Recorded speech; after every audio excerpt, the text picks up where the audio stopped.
This is Hubwonk. I'm Joe Selvaggi. Welcome to Hubwonk, a podcast of Pioneer Institute, a think tank in Boston.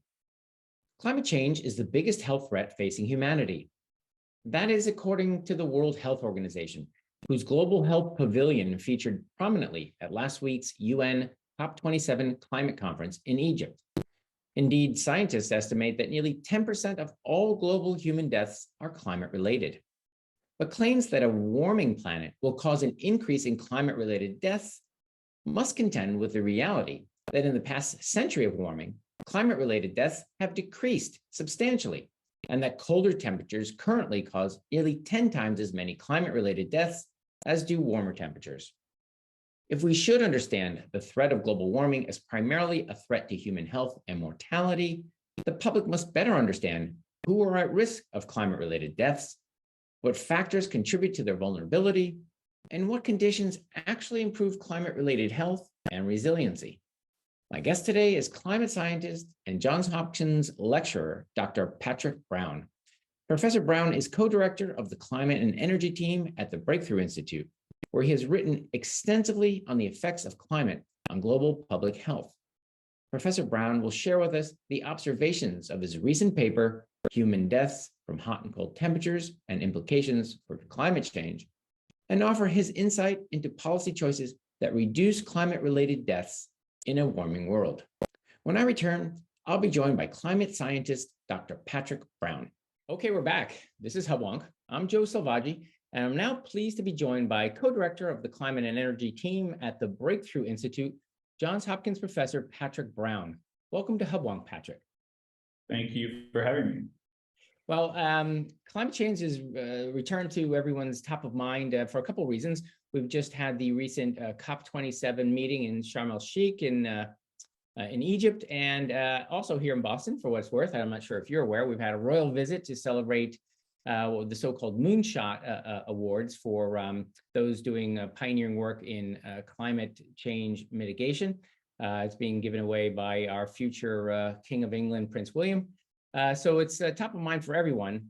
We're going to talk about some of the work you've done on climate recently, but I want to give our listeners who don't know you a little bit of background on where you are. How did you come to become an academic and scientist in this field of climate? Well, I guess it probably started when I was 7 or 8 years old, and I got just kind of really into the weather.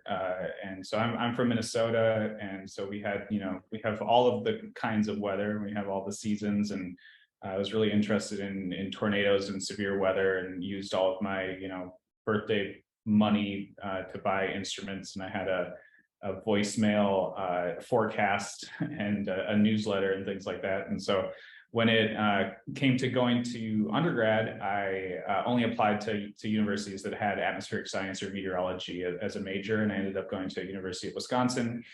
I worked for a little bit as a meteorologist after that, and then I decided I wanted to go to grad school, and I ended up, I wasn't sure if I wanted to get a PhD yet, so I ended up at a master's program at San Jose State University, and that's where I got kind of more into the climate side of things. We were doing climate model evaluation. Then I went on from there to go to Duke University to get a PhD in basically climate science. And my PhD was on global average temperature variability and how we can separate forced changes that are due to human activity from natural unforced variability.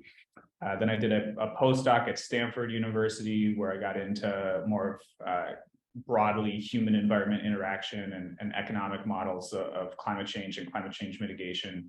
And then I was a professor back at San Jose State University, where I got my master's, where I taught meteorology and impacts of climate change.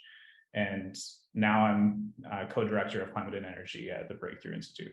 So two quick questions. I want to diverge a little bit. I want you to tell us what the Breakthrough Institute is, but I read a statistic, you mentioned tornadoes. Is it true or a myth that 90% of all tornadoes on planet Earth happen in the US? And if so, again, you don't have to, just a quick answer, why? They're terrible things. Why do we get them all?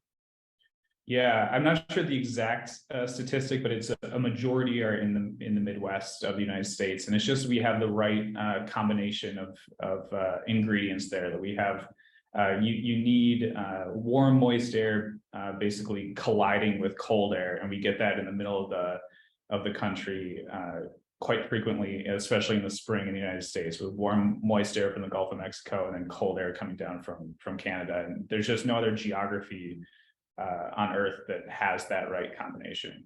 Sure. And so tell us about the Breakthrough Institute. Yeah, the Breakthrough Institute is a think tank. It's an environmental research think tank that does research on technological solutions to environmental problems.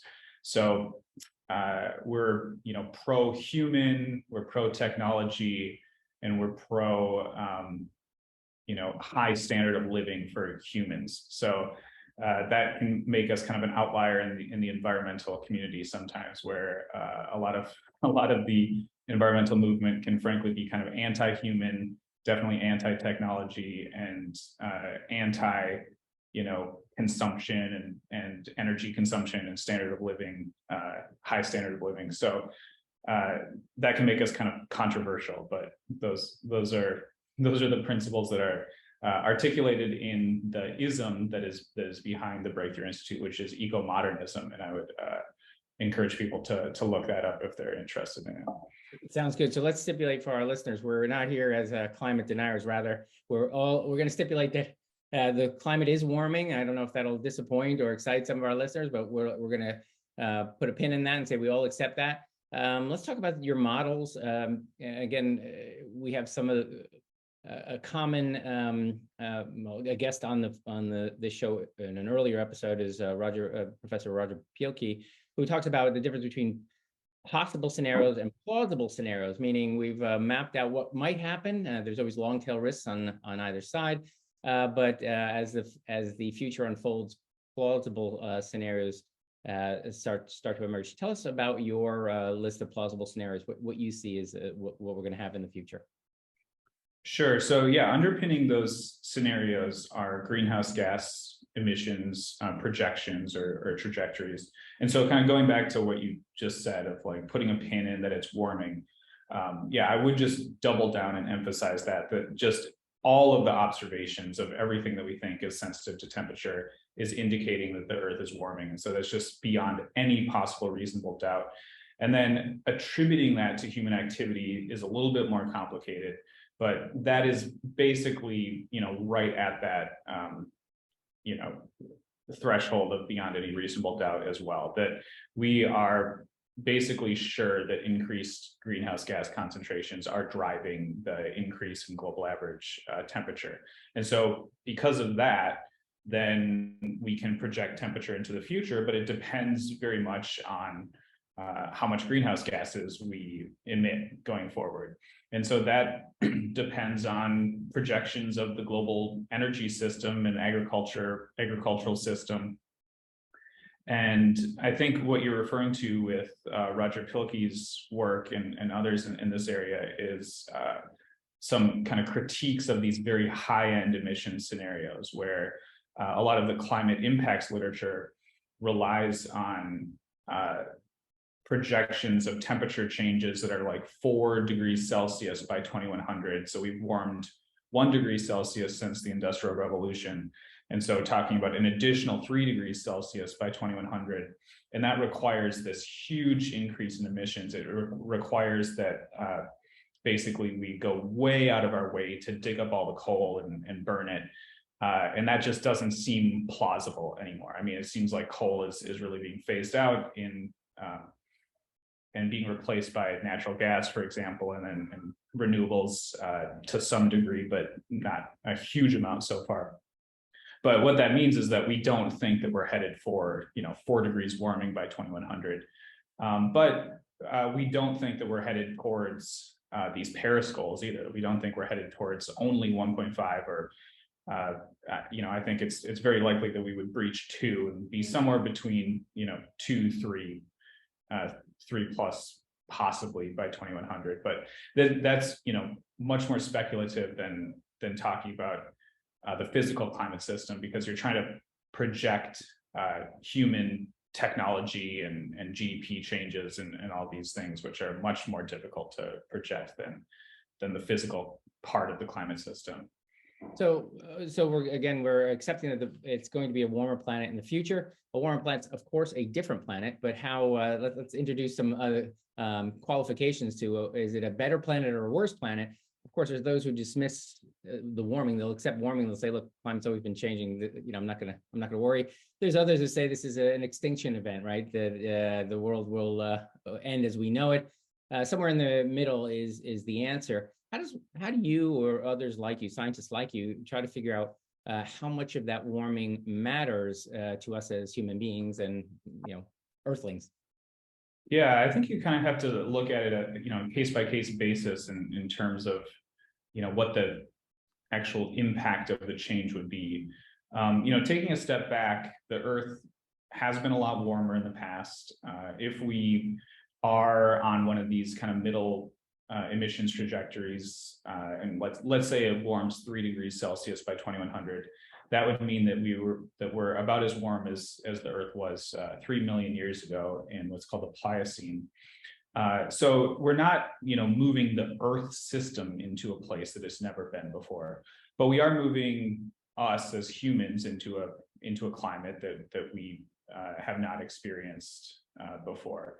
And so a lot of people note that agriculture and human societies really developed a huge amount in this Holocene period where the climate has been relatively stable, and so it's potentially risky to then move ourselves out of that relatively stable Holocene period. There's no reason to believe that temperature, the pre-industrial temperature, is some ideal temperature that we don't want to move away from. But the concern is more, I guess, about the rate of change and just changing things underneath, society as it is now. So sea level rise would be a really good example of that. There's no perfect sea level. There's no ideal sea level on Earth. But once you put, New York on Manhattan Island, it's not necessarily a good idea to raise sea level by a meter by 2100, which would be kind of a central estimate, but over the long term, multiple meters. So what I just mentioned, when we were the same temperature as what's projected by 2100, 3 million years ago, the sea level was 5 to 25 meters higher than it is today. And that takes a long time to melt these ice sheets. It doesn't happen overnight, or it doesn't even happen in decades or centuries. It's more like thousands of years. But still, we may be committing ourselves to melting those ice sheets over thousands of years. And so, I guess the answer is there's not a perfect temperature, but we do worry about changes and how much we'd have to change to adjust to things like sea level rise. So there are lots of risks over long periods of time. I want to now let's focus on the themes of your paper you recently wrote. I want to make sure I have the right title: Human Deaths from Hot and Cold Temperatures and Implications for Climate Change. And what you delve into in this paper is climate change's effect on human mortality, which I think is an important metric. You project forward a likely scenario of warming and whether we're likely to perish from this warming. As again, I don't mean to be flippant, but many have made those kinds of prediction, dire apocalyptic projections that a warmer climate will mean many, many more climate-related deaths. So let's get into the paper. How do you look at this problem? How do you figure out what the net effect of climate is on human mortality? Yeah, so just to be clear, it's not original research on my part. It's just a literature review of things that have been published by other researchers. What's interesting about it is that that the conclusions of these research papers are not widely known. And so just to give some highlights, one is that cold deaths far outnumber heat deaths. And so that would not necessarily mean, but it could mean that as you get warmer, you are net, saving lives. And the research actually does indicate that may be the case, that at least so far, warming itself has saved more life years than it has taken away. And other things that this research shows is that societies are highly adaptable to the temperature that they experience, so their local climatology. And we can see that in what's called the minimum mortality temperature, which is what this research labels the daily temperature that minimizes the death rate statistically. And we see that varies just a huge amount from place to place on Earth today, where warmer climates have a higher minimum mortality temperature. So what that means is that, experiencing 100 degrees Fahrenheit day in a hot climate, you're going to see far less deaths than that same temperature in a cold climate. So it's just showing that like human societies are highly adaptable across space in the current climate. And then the third thing that jumps out from this research is that the death rates, both for cold and for heat, have been decreasing over time. So showing that just technology and economic development are predominating or outpacing any detrimental increase in temperature in terms of the impact on human health. And just to clarify also that we're not talking about hypothermia and heat stroke here for the most part. We're talking about deaths that are usually cardiovascular or respiratory disease. But you can just see in the statistics that when outdoor temperatures go above or beyond various points, that the death rates increase. So you can just see that there's additional stress, and it's basically people that are quite fragile and that are near death are pushed over the edge by extreme temperatures. But you said, so we're adaptive. Again, I want to state the obvious. We have invented air conditioning and heat for our homes, so we can mitigate the effects of the outside temperature. Let's talk about, we talk about adaptiveness. I think it's important to note climate change moving forward. Is there any estimate? We've seen some increase in temperature in the past, and looking forward, at least through the next couple of decades, is the rate of temperature increasing more? Is the next interval going, or are we on a steady path upward? Yeah, like you see headlines all the time that say, accelerating climate change, and that's not really what we see. If the measure is global average temperature, that rate of increase has been roughly steady since the mid 1970s, and it's expected to continue to increase at about that pace through mid-century. And then by mid-century, it just depends very much on what we do emissions-wise. So the only way that it would vastly increase in terms of the rate of change would be if we were on this very, very high unlikely emission scenarios. And so the more plausible ones basically have us at the same rate of change as we've seen historically. So you start off the show by saying it's not merely the change, it's the rate of change that may concern people, but we've got a somewhat constant rate of change. So humankind has that going for it. When we talk about a warming planet, and you said naturally, I would imagine Minnesota probably takes the cake as far as being able to handle the hottest and coldest. You get both extremes, like Siberia, with some tornadoes added in. Which places are, let's say, as the planet warms, going to be better off? I might put Boston on that list. And which places are going to be much worse off? If the planet warms, as far as human mortality?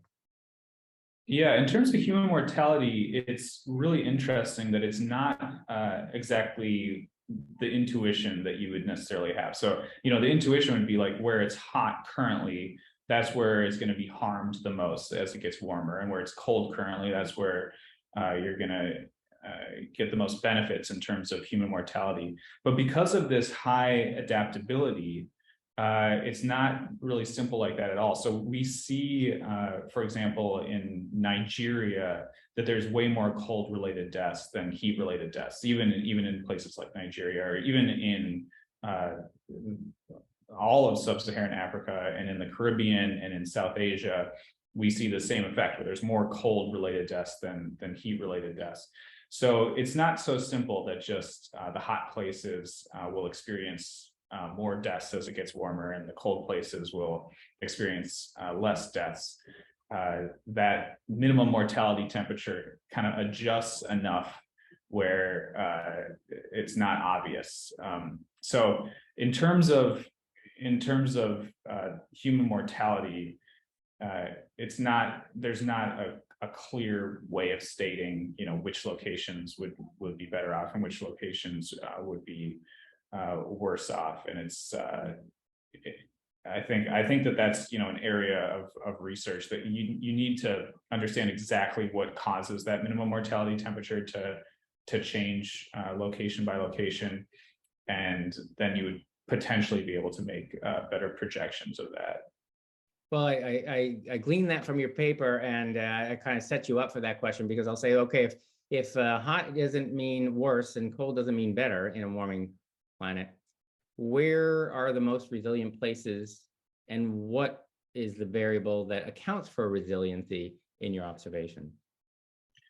Yeah, so it's very correlated with just country level GDP. And so that could mean many things. It means more access to buildings with a great amount of insulation. It means more access to buildings with air conditioning, with heating. It means just more access to electricity and energy. I mean, there's still 800 million people on the planet that have zero access to electricity. So they are, going to not have any type of shielding against hot temperatures. That they can shield themselves to some degree, with fire from cold temperatures. But then there's 3 billion people with very limited access to electricity. And it's just kind of obvious that when those people experience temperatures that are away from human comfort levels, they are experiencing them with their bodies to the degree that we don't in the developed world. We just are inside and we're comfortable. So, that's the obvious thing. And we can see that historically in places like the United States, that as air conditioning became more prominent over time, we saw these death rates decrease. But there's other things like better access to healthcare generally, better knowledge of when a heat wave's coming, what to do, so better information. Occupational distribution, so how much of your population is working outdoors, how much of your population is in agriculture, those types of things matter. And so I think that's kind of the frontier of this research is figuring out which one of those socioeconomic factors are kind of the main drivers of the increase in resilience that we've seen over time. Indeed, I've heard of the statistic of 1 billion people don't have access to electricity. That doesn't mean they're just cold or hot. It means they're having babies in the dark with no penicillin, right? Exactly. So they're fragile and therefore more likely to die from weather-related events. Now, not to get too I don't know, crude about it, but what are the numbers we're talking about? How many people do we say are lost to climate every year? Then break it down by hot and cold, and let's say going now, I'm going to take that number and project it into the future. Is that number growing or shrinking? So let's start with where we are. Is it, we throw out a number of people who don't have electricity. What's the number of people who are dying every year from climate? Well, it's difficult to get a full number on this because there's not data for a lot of countries. So the literature that's looked at this has to make extrapolations and has to make a number of assumptions.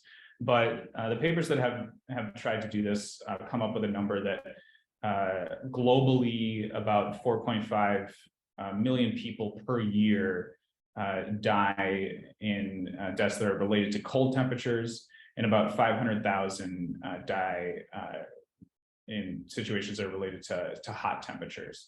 And again, that's a statistical relationship. It's not hypothermia and heat stroke necessarily. It's other things would be on the death certificate, but that's a lot of deaths. It's a multiple percent, as much as 10% of deaths have a statistical relationship with temperature.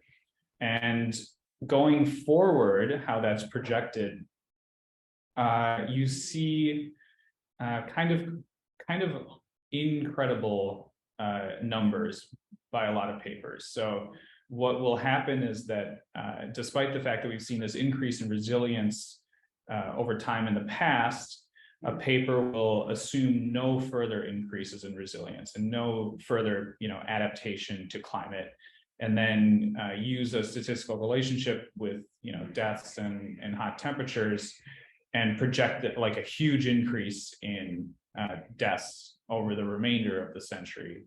But it's because they're not allowing for changes in resilience like we've seen historically. So going forward, the projections are really all over the place. You see some very, very large projections of increases in deaths, particularly heat deaths, but those are almost universally studies that assume no adaptation or no further increases in resilience like we've seen historically. So I want to unpack that just a little bit, just for the benefit of our listeners. We've already established that the rate of temperature changes is maybe not constant, but somewhat near constant. We have historically, looking backwards, been resilient and adapted from the past to today, to the point where fewer people are dying from climate. And yet some projections say we're now at an inflection point where no longer, despite the fact that the climate is changing at a fairly constant rate, our ability to adapt has somehow been handicapped. Now we will no longer be able to adapt, and from now on, deaths will start to rise rather than historically shrink. Is that essentially what you're saying? Yeah, but it's not even that the papers make that claim. They don't say, historically deaths have been going down, but we think that they will go up in the future because of X, Y, Z. That's not even a claim that's made. It's just historically, here's a relationship that we see between temperature and deaths. And if we hold this constant and project the temperature change into the future, here's what it would mean for deaths. And then in the paper, there'll be caveats about, of course, this doesn't include changes in adaptation, which are possible, and X, Y, Z, blah, blah, blah. But that doesn't get into the press release or to the news coverage of it. It's just the number of huge death rate increases that reaches the headlines of the coverage.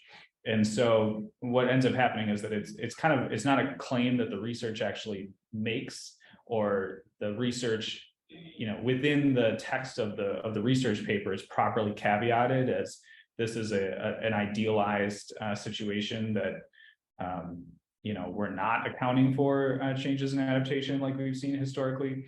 But then that's not necessarily what the public hears from the information that gets to the headlines. Indeed. But as you say, roughly, your numbers suggest that 9 times more people die from cold than from warm. So presumably, even if heat deaths increase, cold deaths will decrease, and there's a lot more room for decreasing than increasing.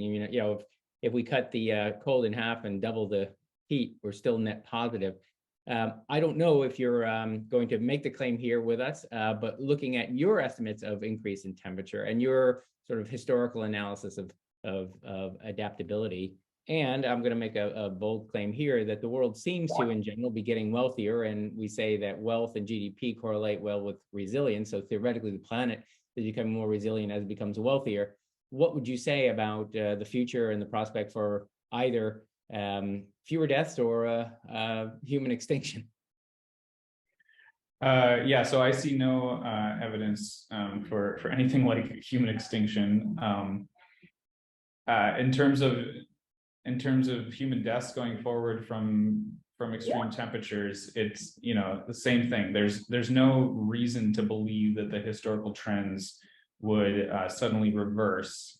what would be of most concern is making sure that we are facilitating economic development in low-income countries. So in sub-Saharan Africa, in India, in parts of South America, those are the locations where the increase in heat deaths would probably be of most concern, despite this movement of the minimum mortality temperature. But it's locations where it's very high leverage in terms of economic development and industrialization, that locations where there's very little resilient infrastructure now, that increase in resilient infrastructure can vastly outpace any change in temperature. And so that would be the main mechanism by which we could make sure that death increases are not, that we don't see increases in death going forward. So again, to put a fine point on it, those of our listeners who are worried about the effects of climate change on human mortality, human suffering, human health, if we are going to speak to policy prescriptions that address that most directly, it's in helping those most vulnerable parts of the world become wealthier and therefore more resilient, rather than, or not instead of, but perhaps before we prioritize climate change directly. Yeah, I mean, I would just say that you don't even need to invoke climate change at all. Climate is sufficient. So we are, as humans, are vulnerable to the climate, and we're vulnerable to extreme temperatures. And so even without climate change, you would want to increase the resilience of low-income countries to temperature fluctuations. And so with climate change, there's this additional factor of there being more heat waves and less cold spells. And so that's maybe some additional motivation, but it's not even necessary to have climate change in order to want people to be more resilient to temperature fluctuations. Indeed, you said already 10% of deaths on planet Earth, and we've just probably passed 8 billion people. I think it was this week or last. So that's a lot of people. 10% of that related to climate, that's a lot of people as well. So we don't need the climate to change to do something about those people who are dying from climate. So we're getting close to the end of our time together. So I like to do for guests, at least scientists, aspiring policymakers, if you were king for a day, what do you see as low-hanging fruit? What could we be doing to help either mitigate the climate or to mitigate the effects of climate on mankind? So one thing that I'm very concerned about with COP27 and with the just kind of the general conversation around climate mitigation right now is that there's this overemphasis on trying to reduce the hazards from climate change via emissions reductions. And I'm very worried that could inhibit our decreases in vulnerability that we would get from economic development.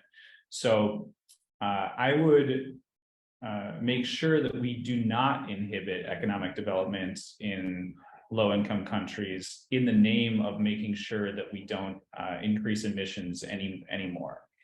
So the problem is that the reality for low-income countries is that fossil fuels still are going to play a big role in terms of economic development, and so that does entail increased emissions in the short term.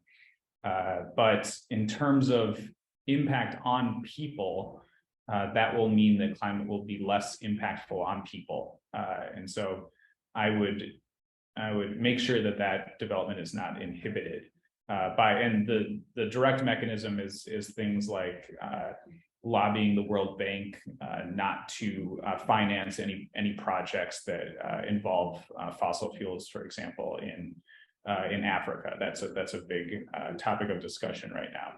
And so I would say that would leave many more people much more vulnerable to the climate.